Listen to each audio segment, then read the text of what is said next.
I think one of the biggest red flags for a hitting instructor that spends a lot of time in the cage is one that focuses on the result versus the process on how to create a favorable result.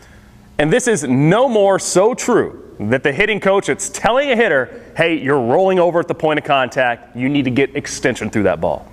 Extension, the final portion of the swing before the follow-through, is all predetermined by the launch sequence. So to be good out on the front side, I've had to have every portion of the sequence correct on the back side.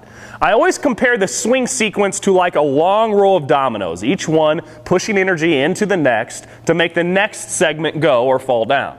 And the end portion of this swing, or the end of the row of dominoes, the last one to fall is the extension portion of the swing.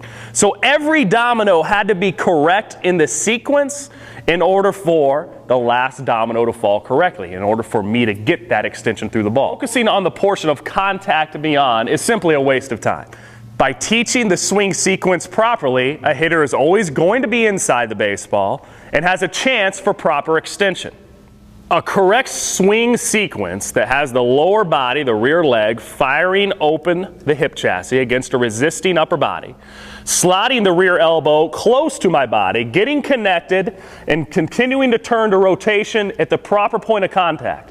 When my hands are launched, the bat is spent. In fact, the bat is ballistic as it gets to contact. So my hand path has been determined by the launch sequence. The hand-eye coordination portion of the swing is the last and final part, but still doesn't have anything to do with the extension.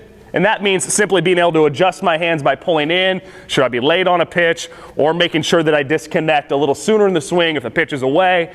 But at that point, when the barrel head is launched, the bat is spent, and your extension or lack thereof was predetermined by all those previous steps during the process. So actually working on extension inhibits a hitter from getting to it correctly.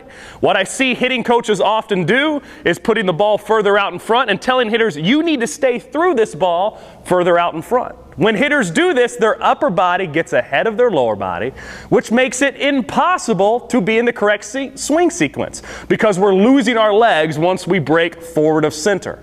Hitters can achieve success in that type of drill, but are using a hand-slappy punch to the ball that's going to have a little power behind the baseball because you're losing your legs in the swing. So get extension the right way. How do you do that? Get in sequence. Extension, like getting inside the baseball, are things that I never have to talk about in the cage because if I teach the process correctly, it's a byproduct of achievement.